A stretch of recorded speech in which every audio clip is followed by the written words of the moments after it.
All right, welcome to the next chapter. In this one, we're going to be talking about repetition. So, repetition is basically the reuse of individual visual elements repeatedly. I've heard people say that they thought that repetition was bad, and honestly, I don't understand this. I don't think that they actually understand what they're talking about or what they mean. Repetition is an idea and a tool. Why can't repetition be used to our advantage? It can make things boring or busy if it's used wrong, but the reason why is this. Everything that is being repeated is going to be the same size and probably the same space apart. It makes it less important if the thing being repeated is more simple, but in this case, evenness can be a tool.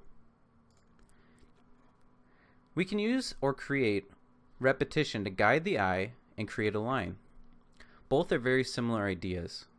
We can use elements to create what's called a nondescribed line and use it to guide the eye. A nondescribed line is any line which exists but is not continuous. Repetition, if used correctly, can be easy on the eyes and add some nice detail without compromising overall composition. It's important to be aware of any lines you are creating or not creating so that you can utilize them for the larger picture. There are also other ways to use repetition, such as with hierarchy, and to break it up and make it more interesting, which we'll go over during the example sections. Next, let's talk about rhythm. Rhythm is creating dynamic patterns in how you place any visual element. It's essentially breaking uniformity in an interesting and rhythmic way. Think about spacing between objects and their visual intensity, things like size and value, for example. Even musical notes on a sheet, where placement is important, we must do the same thing with our designs. Here, I have some very evenly placed objects. We can see that the spacing is super even. This is repetition. So let's break that up and add some more space so it's not even. We can see now that we have a more interesting and dynamic distribution. We need to be having big, medium, and small intervals. What those are you can decide, but let's avoid 50-50 distribution in form, detail, value, or mostly anything. So let's go into Photoshop and break down some examples contextually.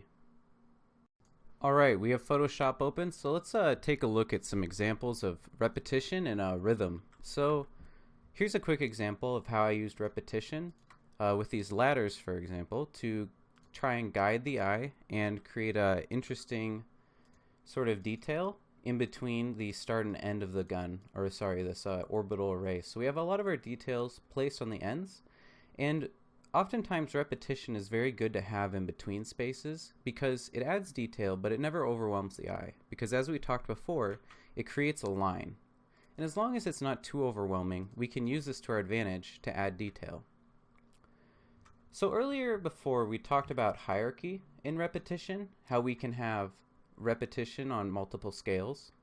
So one of the things that I really appreciate about this wall is that it has larger but less repetitive pieces. It has about 3 of these repeating, but then it has a bunch of very small, subtle ones repeating over and over. The one thing that I find interesting about this is how well balanced the visual intensities of all of these details are. They never feel overwhelming to the eye, and because there's hierarchy, the repetition doesn't feel out of place. So we have big and small pieces. You can see it here in this little breakdown I did, and how we have our highest visual intensity, the end of the line, and then another high intensity area.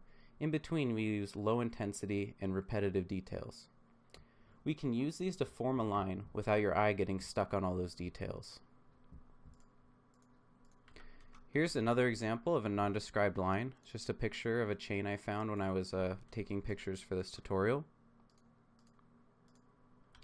So, just again to reiterate, here's a real world example of the same thing, where basically we have a hierarchy to these to this repetition. We have the smaller, more repetitive pieces, and then the very thin lines that connect to them. And then we have these bigger, chunkier support beams every few and so often. And by doing this, we make it feel a little bit less repetitive and a bit more interesting because we have a bit of variety going on. So that you can see, we're getting a pretty nice visual intensity amount across this bridge. It doesn't feel overwhelming. So here's just another example. This is a bar that's themed like H.R. Geiger's art, if that's how you say it correctly. But yeah, you can just see here so clearly that using these, vertebrae-like things, they've created very strong lines. Even things that are repeating horizontally still create very strong lines. So just another example of how we can use these as lines. Another one too. This is a very simple explanation, but I just wanted to find multiple examples. So here you can see that we have our high visual intensity area, and we can still use repetition to guide the eye to it, and it won't be overwhelming, even though they're circles. But they're small and simple enough that the repetition never really distracts too much. So here's another picture of a house I found, and yeah, so we can see here that basically each of these is going to be creating a line that goes along with the main line of the thing, of the house roof. So yeah, just another great real world example of how repetition creates lines. Alright, so here's on my gun where I'm basically using that same idea of having repetition between visual intensity areas. And so you can see I use repetition very heavily in a lot of my things because it just is a nice quick way to add detail without overwhelming the viewer, as I've said repeatedly.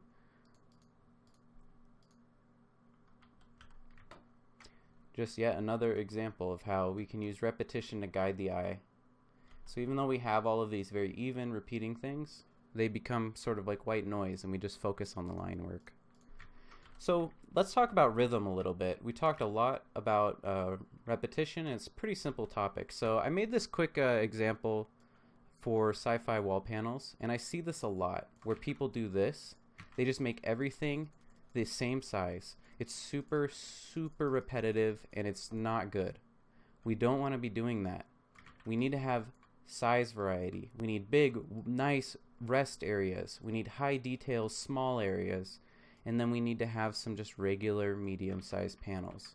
By having this contrast between big, medium, and small, not only do we give scale to each of the pieces because there's something to compare its size to, or what I would call an internal scale, when we make sure that an object has 3 levels of scale: big, medium, and small. When we do this, we basically give it its own internal scale, and so when you place that object next to something else, its scale becomes even more solidified. An off topic, but since this is going to be probably having a lot of 3D people watching it, hopefully that's something that you can think about. I am excited, and hopefully people who watch this will start pumping out more sci-fi corridors that aren't as repetitive. So this is a good example of how we can implement rhythm. Another one is, for example, the distancing between our, like for example, here's a Sparth painting. We can just look at the size, positioning, and distance between plants and how they're placed, how sparse they are, how dense they are, how strong they are, their visual weight, if they're above or below other ones, their rhythm, think about it like music, right? Like what's that rhythm of these plants going to be? How are we going to break them up and make them feel more dynamic? So here's just another quick contextual example.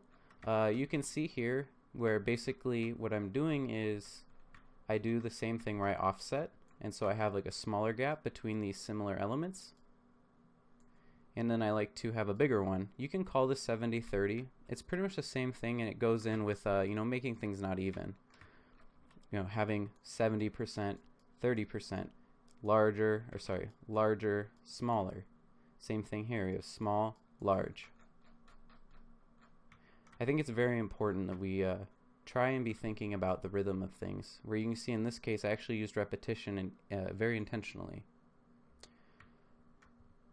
So I think that this should hopefully help people have some good examples for how they can start breaking up their art or using repetition as a tool. I'm going to see you guys in the next chapter, and hopefully this was helpful.